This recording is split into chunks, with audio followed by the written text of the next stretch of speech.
किसान तो पूरे देश में जो आंदोलन कर रहे थे उनके मुद्दे अभी भी समाधान नहीं हुए, खास तौर पर जो एमएसपी। मैं राजेश कुमार, खबरें राजधानी सुबह से। अभी हम आए हुए हैं पटना के गांधी मैदान, ऐतिहासिक गांधी मैदान है, जहां आज एक रैली हो रही है जो कि भारत की कम्युनिस्ट पार्टी मार्क्सवादी लेनिनवादी भाकपा माले जो है 2024 का जो चुनाव होने वाला है उसी का जो है शंखनाद में रैली किया गया है। और ये जो लोग जो है रात्रि से ही आकर के बैठे हुए हैं, आइए थोड़ा इन लोगों से बात करते हैं, 2 मिनट दिखाइएगा इधर जरा।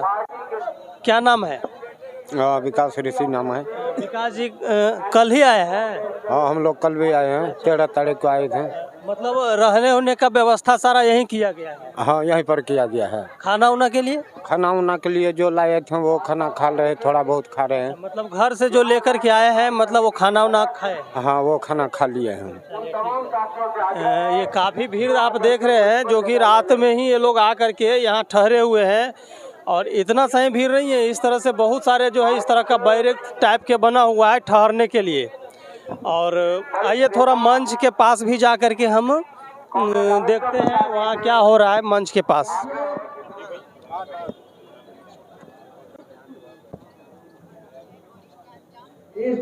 आप देख रहे हैं ये लोकतंत्र बचाओ देश बचाओ रैली जो है गांधी मैदान में जो है किया जा रहा है भाकपा माले के द्वारा।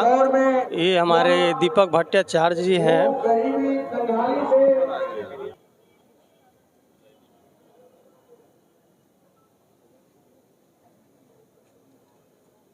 कि लोग खाना पीना अपना लेकर के यहाँ पहुँच रहे हैं। बिल्कुल, देखिए हमारे रैली में जब भी लोग आते हैं वो पूरे अपनी तैयारी के साथ आते हैं, गांव से चल कर के आते हैं, काफ़ी समय लगता है आने में जाने में, तो इस पूरे समय में खाने पीने का भी इंतज़ाम लोग खुद कर लेते हैं।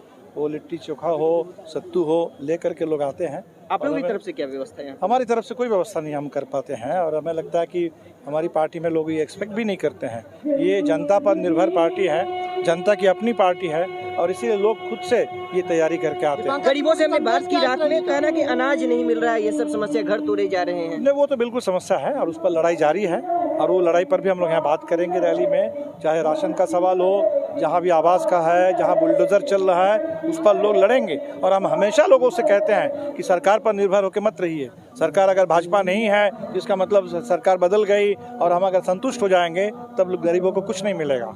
इसलिए हमें जो भी गरीबों को अधिकार जो भी मिला है, जो भी सम्मान मिला है, वो अपने संगठन, अपने आंदोलन के बलबूते मिला है। इसलिए उसको हमेशा उसको तेज करना पड़ेगा, मजबूत रखना पड़ेगा। आज की प्रमुख बिंदु क्या होगी आज जो रैली चल रही है? आज जो रैली का मुख्य नारा है वो देखिए उससे बिल्कुल साफ है, देश बचाओ लोकतंत्र बचाओ।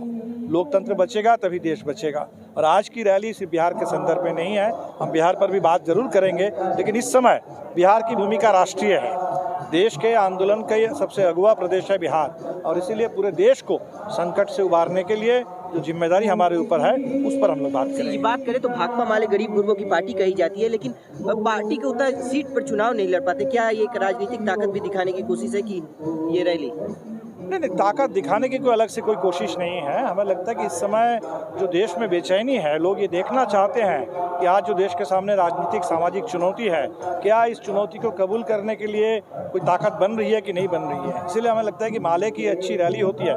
जैसे विधानसभा में हमें 12 सीट मिले, पूरे देश में हमने देखा कि लोगों में एक खुशी आई कि चलो संघर्ष की ताकत विधानसभा में पहुंची है। आज अगर अच्छी रैली होगी तो इसका पूरा संदेश पूरे देश भर में जाएगा। जहाँ भी जो पीड़ित हैं, प्रताड़ित लोग हैं, जो भी बेचैन है देश के लोकतंत्र के भविष्य को लेकर के, सबको इस भरोसा मिलेगा कि एक लड़ाई की ताकत तैयार हो रही है। मतलब कि 2024 में भाकपा माले एक प्रमुख राजनीतिक दल है, ये भी बताया जा रहा है विपक्षी एकता के लिए। नहीं, वो तो अब निश्चित तौर पर बिहार में हम महागठबंधन में जो था हम तीसरे नंबर पर थे, और बिहार को लेकर के पूरे देश में वामपंथ की मजबूती बहुत ज़रूरी है, पूरे विपक्षी एकता के लिए भी ज़रूरी है। और इसीलिए हमें लगता है कि 2024 के चुनाव में तमाम विपक्षी दलों की बड़ी एकता बने, हम उस प्रयास में हैं और रहेंगे। जी, त्रिपुरा में जिस प्रकार से अमित शाह ने बोला है वाम दलों को लेकर के, उस पर आपका क्या कहना है?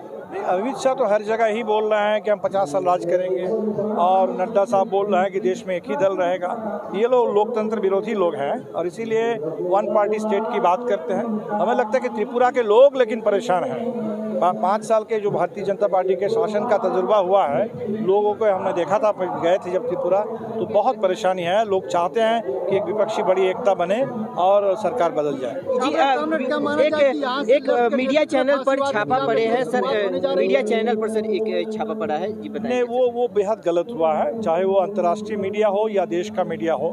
मीडिया पर, मीडिया कर्मियों पर किसी तरह का कोई हमला बेहद गलत है। और ख़ास तौर पर अब जब G20 की प्रेसिडेंसी भारत में है, तो हम तो चाहते हैं कि भारत की जो अंतर्राष्ट्रीय भूमिका है लोकतंत्र के सवाल पर वो मजबूत हो। लेकिन अभी अदानी प्रकरण में सरकार की चुप्पी, जांच कराने से इनकार और इस पूरे मीडिया पर हमला, हमें लगता है कि भारत की छवि को अंतर्राष्ट्रीय स्तर पर ये धूमिल कर रहा है। और निश्चित तौर पर ये G20 प्रेसिडेंसी के समय में ये कोई अच्छा संकेत नहीं है। जी, आखिरी सवाल सर कि जो अभी 18 तारीख को रैली होने वाली है, इस कृष्ण मेमोरियल में सम्मेलन होने वाला है विपक्षी एकता को लेकर। नहीं, वो कोई अलग सम्मेलन नहीं है। आज की रैली के बाद कल से महाधिवेशन है और महाधिवेशन के दौर में हमें कुछ अलग अलग कार्यक्रम भी उसके कर रहे हैं।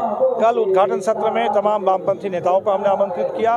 17 तारीख को अंतर्राष्ट्रीय एकजुटता पर एक सत्र होगा और 18 तारीख पर यही जिस पर हम रैली कर रहे हैं, इसी विषय पर लोकतंत्र बचाओ कन्वेंशन होगा, जिसमें नीतीश जी, तेजस्वी यादव जी, जीतन राम मांझी जी, हेमंत सोरेन जी, सलमान खुर्शीद साहब और दक्षिण से तमिलनाडु से तिरुमावलवन जो VCK के नेता हैं, सांसद हैं, ये सभी लोगों को आना है। और हमें लगता है कि एक विपक्षी एकता मजबूत होने का एक संदेश उस सम्मेलन से प्रस्ताव पारित होगा कोई चेहरा को लेकर के? नहीं, कोई चेहरे को लेकर बात करना ये हमारा काम नहीं है। हमें लगता है समय पर कोई चेहरा जो भी सामने आना है वो आएगा, लेकिन बहुत सारे चेहरों का होना हमारे हिसाब से ये भारत के लोकतंत्र की मजबूती है और विपक्ष की मजबूती है। विभिन्न चेहरों पर बातचीत होगी, विभिन्न जो चेहरे हैं उन पर बातचीत नहीं, उस पर कोई अलग से हमें बात नहीं, बिल्कुल नहीं करेंगे। तो भाकपा माले के राष्ट्रीय हमें निश्चित तौर पर हमें लगता है कि देखिए, बिहार एक मजबूत फांसीवाद के खिलाफ संघर्ष का गढ़ है, तो पूरे हिंदुस्तान की नज़र बिहार पर है कि बिहार आंदोलन की धरती है। तो इसलिए और उसमें वामपंथियों की या खासकर माले की एक बहुत निर्णायक भूमिका होनी चाहिए। तो हमें लगता है कि आज की रैली से, जैसे चुनाव परिणाम से लोगों को एक सुकून मिला था कि चलो माले के 1 दर्जन विधायक अगर पहुँचे हैं तो संघर्षों की आवाज़ विधानसभा में गूंजेगी, आज की रैली से भी यही संदेश जाएगा पूरे देश में कि अगर दमन तेज हुआ है, अगर हमला तेज हुआ है, अगर मोदी सरकार देश को बर्बाद कर रही है, तो इस बर्बादी के खिलाफ, दमन के खिलाफ लड़ने के लिए ताकत भी तैयार हो रही है देश में।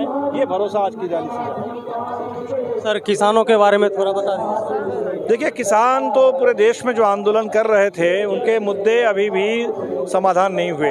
खास तौर पर जो MSP की मांग है, वो मांग आज भी अपनी जगह पर बनी हुई है। किसानों के ऊपर जो कर्ज का बोझ है वो भी ख़त्म नहीं हुआ। और बिहार में पर्टिकुलरली कहें तो जो कृषि जो एक रोड मैप की बात थी वो भी ठीक से बन नहीं पाया।